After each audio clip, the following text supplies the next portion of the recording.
Welcome back to the big program. Glad to have you. We are in the middle of baseball season, and man, am I bored. So, I kid. I know we have baseball fans watching, so I can't say that. Check out ProviewNetworks.com for our baseball and softball broadcast schedule. But we're going to turn to football, and I'm glad to have the Gatorade Player of the Year, Luke Wysong, in the studio. Welcome. Thank you for having me. Let's start there. That's a huge accomplishment. So, who broke the news to you, first of all? Well, I was peacefully sleeping, and then my mom came in my room at like 6 a.m. and was jumping on my bed. Oh my gosh, you won! I was just trying to go back to bed because I was tired. But then my coach Reinauer called me like shortly after that, told me again. So I got up. Yeah, you're not going to get much sleep the rest of that morning, I would think, yeah, right? No, not at all. That's the fourth, I think, at Cleveland, right? Fourth Gatorade Player of the Year? Yeah, fourth. I mean, that's a big deal. But, I mean, individually, that's a huge accomplishment because it's not just football related. You know, I know they care about what you're doing in the classroom. They care about other stuff away from the field. So what else went into winning that award? Let's start away from the field. I just think that like a lot of things, like I like try to like do a lot of community things around here, and it's like I like taking care of my grandma first off, and then everything else. Like my uncle helps me out a lot with him training my mom and my dad, doing everything for me, and then like especially like my teammates, my friends mostly also push me a lot everywhere. I mean at practice we're always like high competition, so it's just things like that we do on like a day-to-day basis, and like even Coach Reinauer and all the coaches just like pushing us and making us better on the daily. So helps a lot. Now back to the football side, you had a very short window kind of to show out, and you certainly did. So I mean, that's pretty special, just that small window to kind of impress, and you dominated from the beginning. Yeah. So I mean, honestly, the whole time I didn't really think that we were gonna get much of anything, but like. Did you think there would be a season? Let's start there. Well, so like at first, whenever everything started, I was like, yeah, like, cause like I remember Coach Reinauer called me on the phone whenever they had broke the news that like track season was canceled, and he said that we can't let this go into football, and it did. So like, I was hopeful for a while, but then honestly, I just like kind of lost it for a while. I was like, dang, like I'm not gonna get to play with my friends ever again. I'm not gonna be able to play with my brother. But then what does that do to you guys mentally? Because a lot of people talked about that mentally. That's got to be a pretty low place, right? I feel like I've been through like with the senior year, and like so has everyone else. But I mean, like I try to stay positive, keep working out, because I knew that eventually we would probably have something, whether it was football or track, and we happened to get both. So I just wanted to stay prepared, working out. Like all those videos you guys have seen of me working out. Yeah, you do some crazy stupid stuff to get in shape and stuff. So yeah. let's talk about that a little bit. Like that started out as just you, and then the group's growing, and like that's pretty intense stuff. So take us through some of that. Yeah, so it like started like with like my uncle and dad. Like they used to like go work out at this hill from whenever they played at UNM.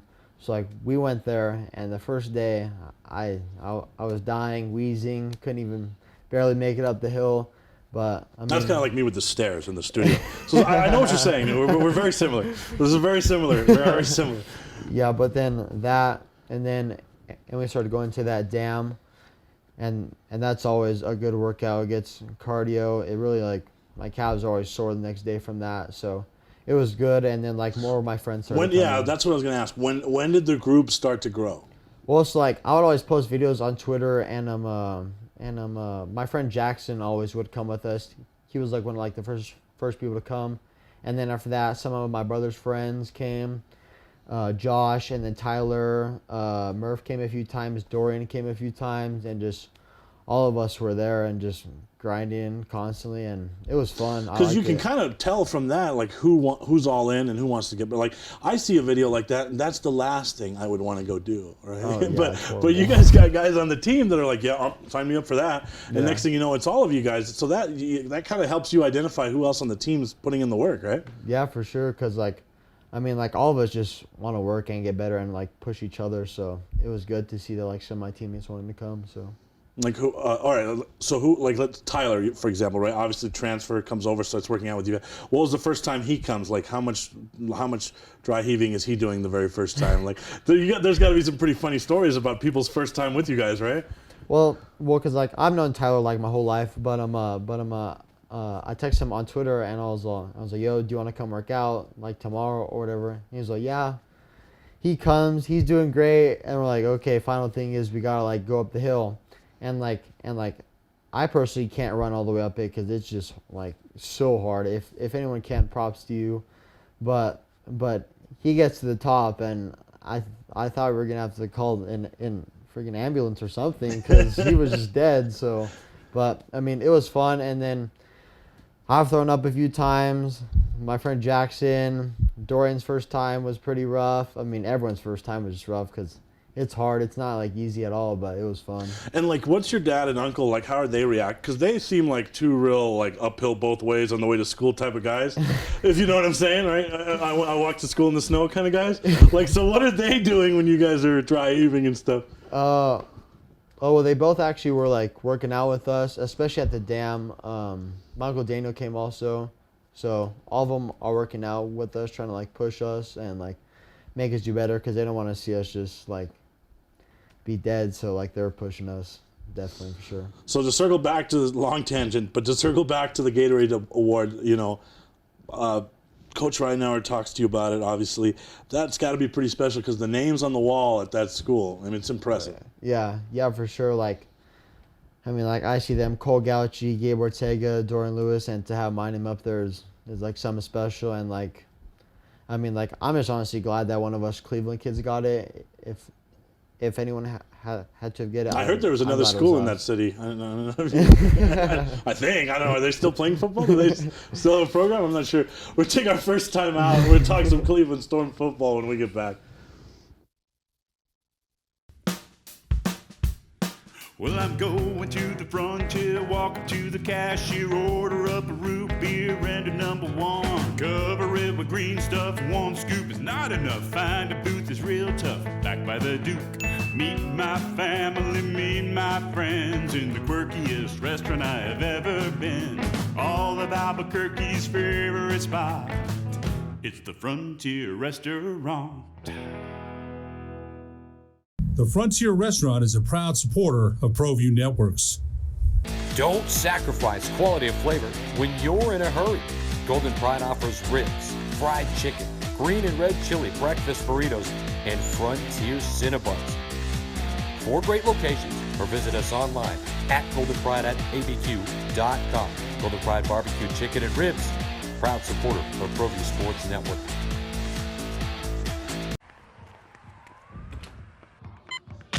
These are more than just the sounds of a safe place to go after school. These are the sounds of interest being ignited and of mentors making an impact. At Boys and Girls Clubs, we don't do just one thing. We do whatever it takes to meet the needs of every kid who comes through those doors. Because whatever it takes is what it takes to build great futures. Great futures start here.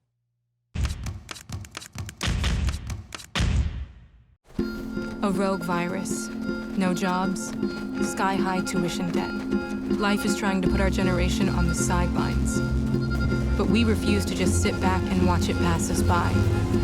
Instead, watch us fly ahead. Watch us overcome anything. Watch us rise. Watch us change our world. Watch us become the next greatest generation.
Rudy's is a proud supporter of Proview Networks. Clark's Pet Emporium, your pet's second best friend. Visit clarkspet.com.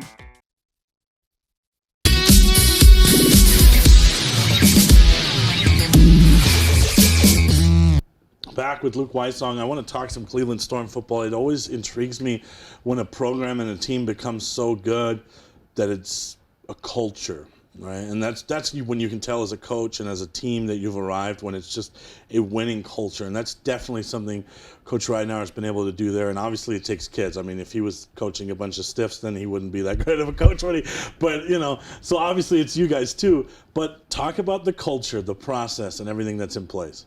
I mean, Coach Ridenour just tries to, instill in us.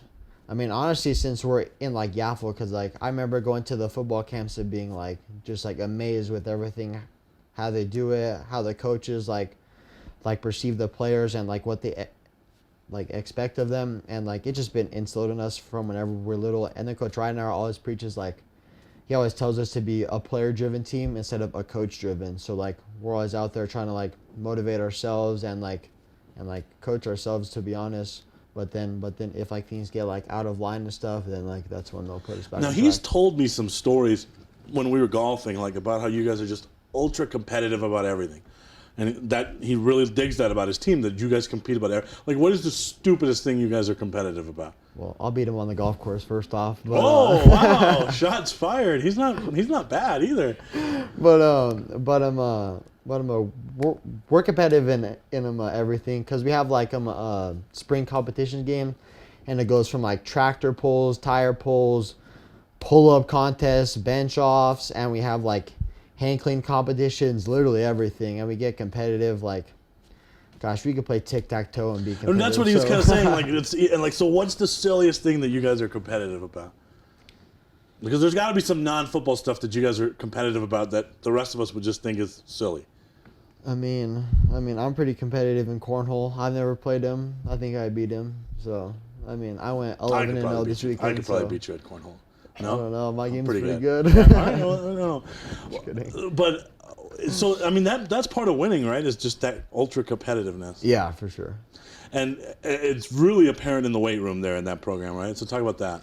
Yeah, so we're up early mornings, 5:30. Getting to the weight room at 6. Weights go up at 6:15. So ever since I got there, my freshman year, I got pulled up, and my first time at 0, I was oh my god, and it's just been crazy. The energy in there, the music's loud. All of us are just throwing up heavy weight, and we just try to get better every day. And the coaches really push us. They're always on us 24/7. They don't let us rest, nothing like that. So I saw a video a couple of days ago of your guys'. That kid's not normal, that freshman, right? He's built a little different, isn't he? Tell me the truth. That kid's built a little different, isn't he? Yeah. I saw that video. I'm that's not normal.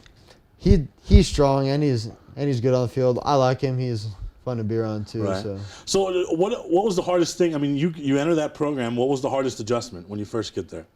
Was it ever too much at the beginning, or were you expecting all that right away?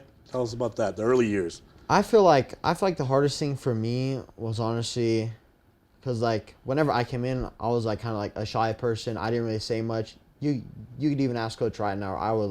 I would never say anything and stuff like that. So I feel the hardest part for me was getting comfortable, and then once I got comfortable, I kind of became who I am and stuff like that.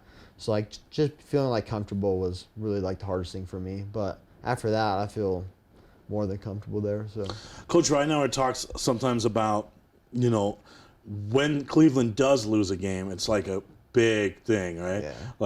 Normally a team loses, okay, they lose, they go about their business, but when you guys lose a game, it's a huge deal. Well, talk about that.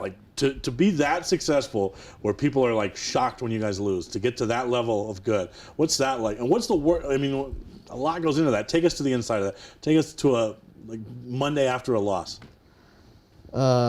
First off, Saturdays after we lose are brutal. Those film sessions don't disappoint at all. We're in there. We know what we did wrong and stuff like that. And if we lose, it usually comes to a lack of preparation during the week and stuff like that. and like maybe just like a little bit of like getting off track or stuff like that. But I mean, yeah, I mean, it's good that people, I guess, are shocked whenever we lose, because we try to keep that O in the losers column the whole year. So I mean, we lost twice my junior year, and both of those I could say sucked. I mean, had a bad taste in our mouths, but I mean, it is what it is, and we pulled through at the end. So, I mean, you do get to play at, you know, an amazing facility, great coaching staff, all that. I mean, so how seriously do you guys take that you guys got those colors on, you're representing that school? I know how serious Coach Ridenauer takes all that.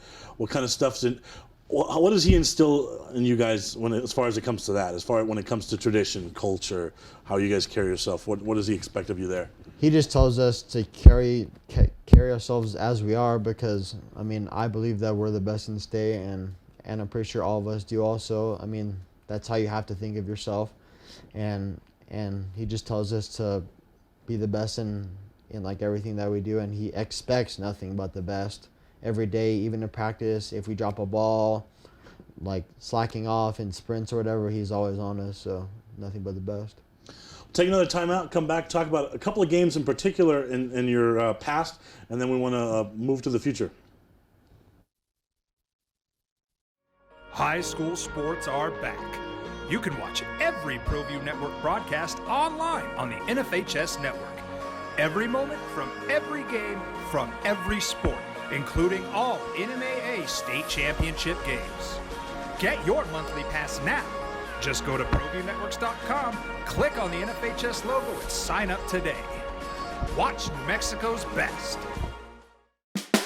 Dream Style Roofing tops them all. When your roof's worn out and needs to be replaced, we're gonna do it right, put a smile on your face. They're at home, things are looking up when you get your roof done by someone you can trust. Dream Style, a company name been around forever, no one does it better. You need a new roof, you know who to call. Dream Style Roofing tops them all. Hi, my name is Brandon Mason, and I'm the president of Albuquerque Basketball Club, and we're supporters of high school basketball here in New Mexico. Our goal for Albuquerque Basketball Club is that we want to grow the grassroots for basketball here in New Mexico and develop more college athletes here. We're starting with kindergarten through 12th grade, boys and girls, and we would love for you to contact us at 505-288-6376, and also you can email us at coachbrandonmason@gmail.com. Thank you. For your business or your home, Valley Fence stands alone. We're number one in New Mexico for a reason. It's the best fence you can own. Proudly serving New Mexico for over 50 years. At Valley Fence, the difference is clear. No fence too big, too small, or difficult. We handle them all at Valley Fence Company. Well, I'm going to the frontier, walking to the cashier, order up a root beer and a number one. Cover it with green stuff, one scoop is not enough. Find a booth is real tough, back by the Duke. Meet my family, meet my friends in the quirkiest restaurant I have ever been. All of Albuquerque's favorite spot, it's the Frontier Restaurant. The Frontier Restaurant is a proud supporter of Proview Networks. Don't sacrifice quality of flavor when you're in a hurry. Golden Pride offers ribs, fried chicken, green and red chili breakfast burritos, and Frontier Cinnabons. 4 great locations, or visit us online at goldenpride@abq.com. Golden Pride Barbecue Chicken and Ribs, proud supporter of Proview Sports Network.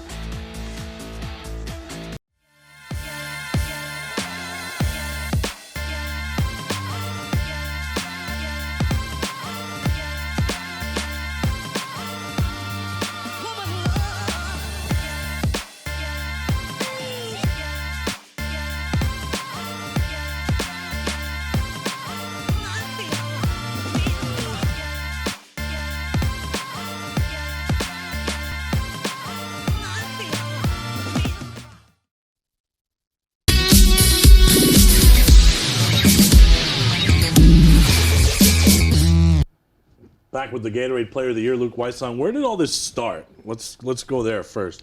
Obviously, a very athletic family, so start there. Yeah, so my mom and dad are both here. I mean, they both played at UNM. My mom played volleyball, and my dad played football.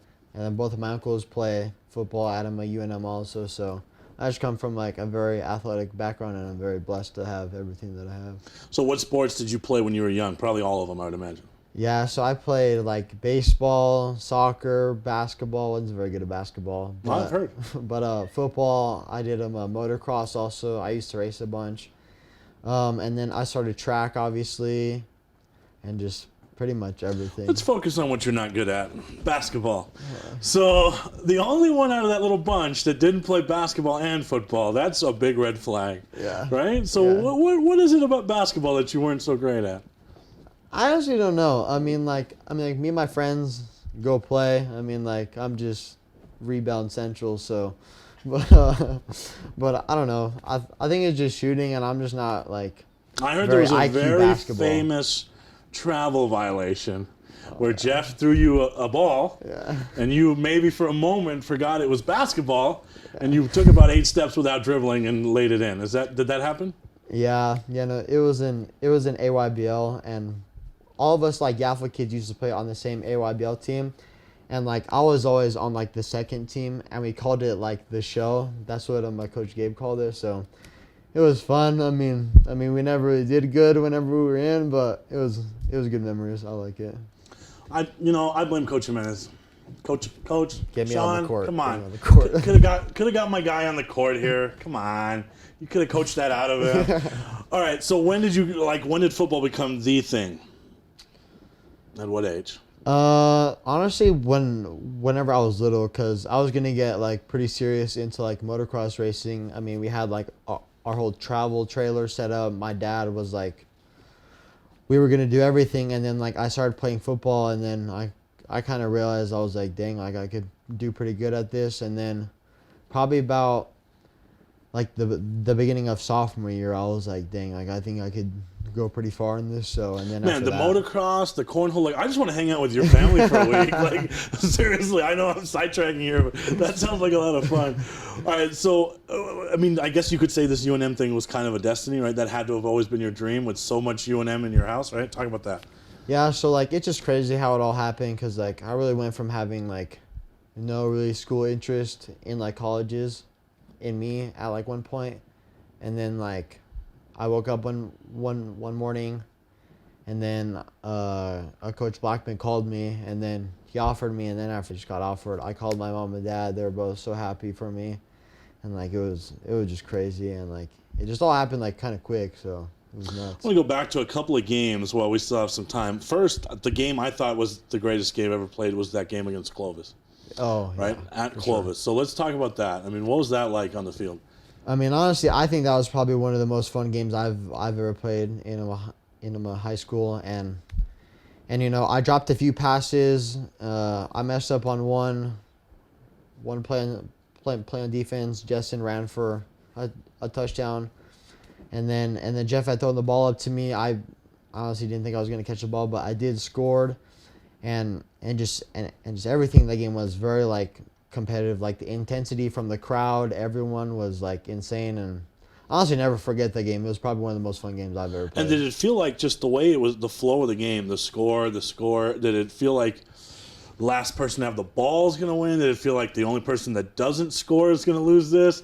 Like, what was that like? Because that was high scoring. It was back and forth. Yeah, so I mean, we were just going back and forth, and I was like, dang, this is going to be like a close game, and I don't really remember who had the ball last. I think we did. I'm not really sure, but it was hopefully like they could either not score and we could stop them, or like maybe we could just pull it out at the end. And we did, but it was crazy. It was nuts. It was definitely a game I'll never forget ever. What's that bus ride like? I know, especially after a win, because I know that's a big game for Coach Ryan, because him and Coach Fullerton are such close friends. Mm-hmm. Obviously, he came from there. So what's that bus ride like on the way home?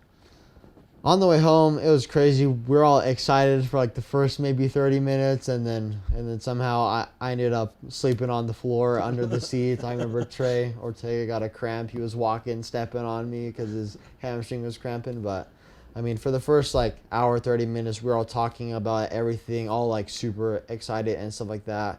But it was fun. And then the last game of your high school career, it ends up being at UNM, go figure. Yeah. And it pretty much turned into Luke Wysong show. Yeah. So that had to be pretty special. Talk about that. Yeah, I mean, like, it's actually crazy how it happened, because, like, I mean, I was going in there, I was dang, like, my college coaches are going to be watching, hopefully I could, like, show out, and then I scored that first one. I was all, sweet, got one on the board, and then I scored another one, I was all, sweet, got another one, and I scored a third one, and then I was all, geez, they just keep coming, and then my dad came up to me at halftime, and I was like, yo, if you score one more, you beat my all-time record. I was all, well, bet, I'm going to score one more, so I did, so it was funny. So now the pressure's on your little brother, right? Because now you've left this legacy, and I'm sure this will just continue now, right? Now, the same stuff that your dad was always talking, that same smack, you're going to be talking to your bro, right? Well, yeah, cause he came up to me in the warm-ups of some track meet, and he was like, yo, I'm going to score more touchdowns than you. I was like, okay, but you have to physically run the ball in, and no passes, those don't count, so you got to do that. But it's all like brotherly love, so we just all always talk trash to each other, so it's fun. So when you look back, I was talking to Trey about this a little bit after basketball, but the athletic legacy that this little group here left at Cleveland. I mean, I know you guys probably don't think about it now, right? Because you're so young and the best is still ahead of you. But it's pretty special. I mean, just take a minute to kind of talk about that, like the legacy that you guys have left, this little group has left behind on that football program and on that campus. I mean, honestly, like, all of us have just been like tight knit since we were little. So like, we all are very competitive, and we're all like good at what we do.